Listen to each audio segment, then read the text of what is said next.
Bernard Mabille, merci de nous recevoir dans votre jolie loge. De rien.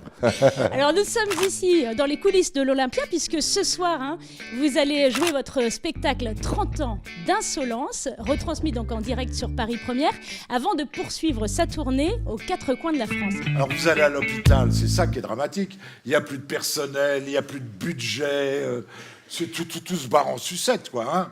Hollande, ça a été le président de Choupa-Choup. Tout ce qu'il a touché, c'est parti en sucette, faut dire ce qu'il est quand même. Hein. Dans ce nouveau Seul en scène, vous n'épargnez personne, la société, les politiques.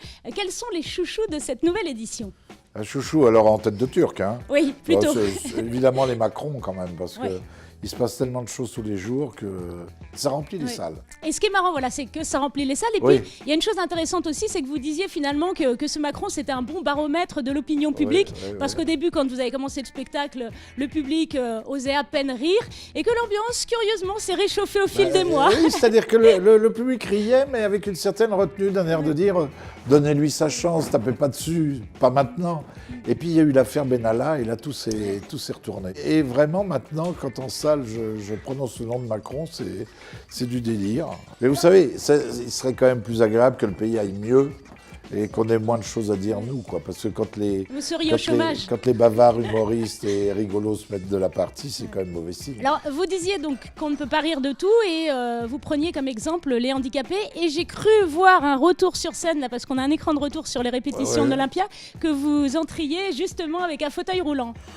Ah non, d'abord c'est pas un fauteuil roulant, c'est ces petits scooters électriques. Et c'est parce que j'ai quand même 70 ans et que je suis lucide. C'est l'avenir. La scène de l'Olympia est très vaste, donc C'est pas faux. voilà, je m'en sers comme ça, c'est pour rigoler. Mais c'est pas du tout un fauteuil roulant, je me serais pas permis de passer avec un fauteuil Donc roulant. vous êtes fidèle finalement à vos Les témoignages. gens qui sont sur ces petits scooters-là sont des vieux, ce que je suis, mais tout à fait habiles des 4 membres. Mabille même. Oui, voilà, des 4 membres. Je ne vais pas vous interroger sur le 5e membre, Non, en tout cas peut-être pas tout de je suite. peux vous répondre. Ce que je voulais préciser quand même, qui est important aussi, c'est que c'est pas, parce qu'on parle du titre, 30 ans d'insolence, mais il ne s'agit pas d'un best-of du tout, plutôt d'une revue de presse géante finalement. Oui. Qu'est-ce qu'il veut, Fillon, la retraite à 75 ans, c'est ça? Oui, 75 ans la retraite, dis donc, la gueule des pots de départ. Verveine et Blédina. Non mais vous imaginez? J'ai croisé ta grand-mère à Carrefour, elle allait faire des courses. Non, elle allait passer un entretien d'embauche. Attends. Derrière le luron, la plume de Bernard Mabille, parce que vous avez travaillé avec lui pendant des années. Et vous disiez qu'à son contact, donc, vous aviez tout appris, y compris à être méchant, puisqu'il vous était difficile désormais d'être gentil. Et en même temps, vous avez dit, contrairement à la plupart des humoristes, que vous n'osiez pas rire de tout. Non, il y a plein de choses qui me gênent. Moi, je ris des gens qui sont dans un poste ridicule, mais qui l'ont cherché, si vous voulez. Oui. Tout ce qui est involontaire, ça ne me fait pas vraiment rire.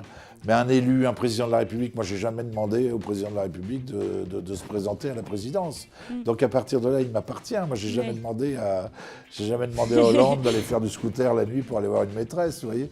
Donc, à partir de là, ils sont à nous. Mais je suis pas moralisateur. Je me moque, quoi, c'est tout. Après tout, chacun fait ce qu'il veut. Après, prend le truc, rigole et puis rentre chez lui en disant tiens, on a passé un bon moment. Je suis pas bedos, quoi. Je suis pas bedos. Oui. D'ailleurs, vous en parlez souvent parce que à la fois vous l'aimez bien, puis à la fois vous dites qu'il manque d'autodérision. Oui, vous savez, j'ai été élevé dans l'humour grâce à Bedos. Il était déjà là quand moi je débutais. Et c'est vrai que ces revues de presse me faisaient envie. Je me disais, mais c'est formidable de pouvoir écrire des choses comme ça et de faire rire avec ça. Oui. Mais c'est vrai que le mec, quand on le connaît, moi, il m'a un peu déçu parce qu'il a pas du tout l'esprit large. Il est très, très partial et il a surtout aucun recul sur lui-même. Alors que je pense que quand on fait ce boulot-là, moi, je dis des horreurs sur scène, des horreurs. Mais parce que je me moque de moi, quoi. Sinon, ce serait pas possible, vous voyez. J'aurais le physique de, je sais pas, moi, Brad Pitt ou un mec comme ça. Là, Ce serait moins drôle. Ou Tom Cruise. Je peux pas me permettre de dire ce que je dis, quoi. Quand vous vous appelez Mabille, vous savez, il n'y a pas grand-chose à faire.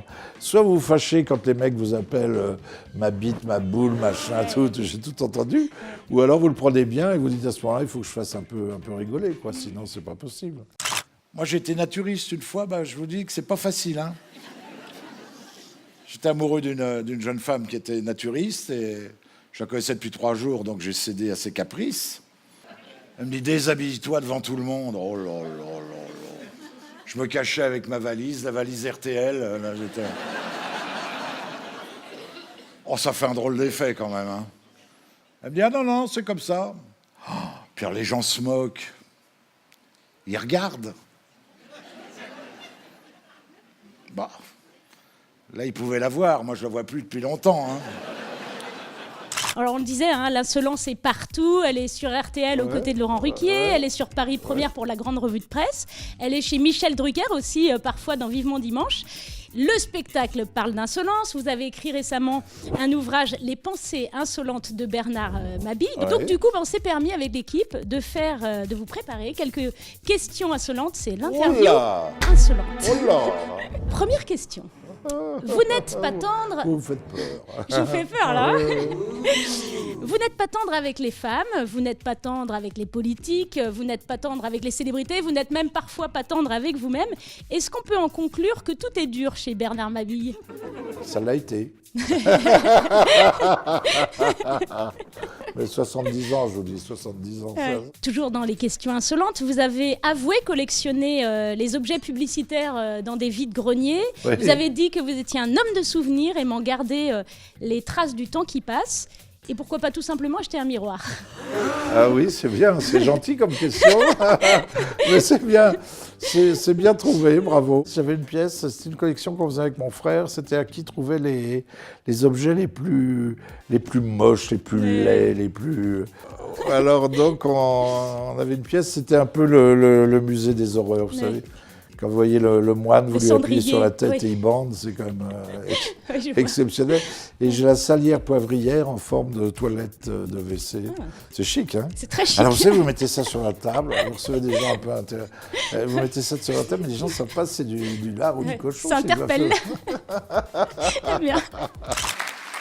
Il m'a offert un bon fauteuil, j'ai l'impression d'être dans le train. Le TGV, quand ça roule. Vous avez vu qu'il y a toujours quelque chose sur les rails du TGV, hein ?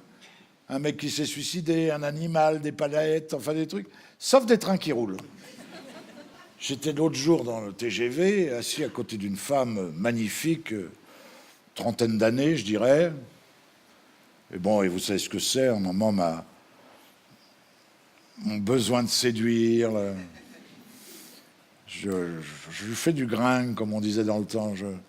J'essaye de la pécho, et ça marche. Une femme intelligente, hein. Troisième divorce, troisième seul en scène, y a-t-il un lien de causalité ? Non, pas du tout.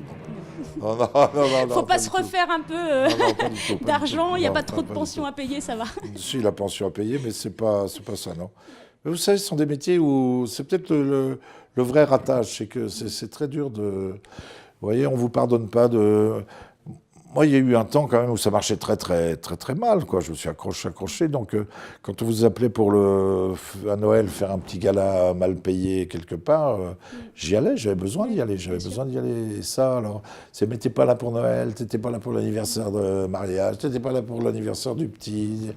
Il y a eu quand même tout un tas de moments difficiles à vivre. Et c'est pas une histoire de courir, c'est pas une histoire de cavaler, de courir les filles et tout. C'est pas ça. C'est que on n'est pas assez présent pour sa compagne. Bon, ceci dit, aujourd'hui, ça va bien. La salle de l'Olympia est archi complète. Donc, ça laisse inaugurer de bonnes choses pour le 4e mariage. On est bien. Mais qui voudriez-vous qui veuille de moi avec la tronche que j'ai maintenant ? Vous l'avez dit tout à l'heure. Je ne peux même plus me regarder dans la glace. J'ai pas dit ça. Vous taillez des costards aux people. Vous rhabillez de la tête aux pieds les politiques. Ouais. Mais avez-vous enfin osé porter et enfiler votre gilet jaune ? Ah, je l'ai, oui, bien sûr, je l'ai sur scène. Parce que vous aviez dit que vous alliez manifester avec les gilets jaunes. Oui, mais alors moi, je dis ça, mais avec beaucoup d'humilité, si vous voulez. Je ne suis pas M. Polnareff qui dit ça de son penthouse de Las Vegas, ou je ne sais pas où, Los Angeles, en train de siroter un cocktail et qui est exilé fiscal. Ça me dégoûte. Oui. Moi, je dis ça parce que ce sont des gens... J'ai gagné ce que les gens gagnent. Moi, j'ai fait plein de petits métiers. Et depuis le départ, je trouve ça normal. Il y en a marre, quoi. Il y en a marre des privilèges des gens qui nous gouvernent, des politiques. Alors, on économise. Alors le gaz va augmenter. Enfin, moi, ça m'arrange pas parce que pour tout vous dire, je voulais me séparer de ma femme au prétexte qu'elle pète au lit. C'est devenu un bon placement. Vous avez écrit « Coucher pour réussir ». Moi, personne ne me l'a jamais demandé. Oui, c'est vrai. Alors, confession ou appel du pied? Oh non, maintenant, c'est confession parce que... Et j'ai eu des possibilités, mais beaucoup de possibilités masculines. Ah.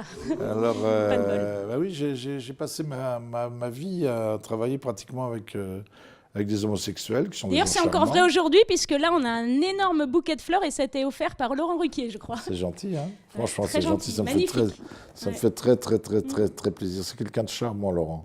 Non, mais vous voyez, bon, c'est vrai qu'à l'époque de Le Luron, tout ça, j'ai passé 7 ans, j'ai jamais vu une seule femme à la table. Oui, et quasiment. même le Luron, un jour, vous a fait une seule fois, Ouais. paraît-il, une proposition un peu Bon, si ça indécente. m'avait plu, j'aurais fait.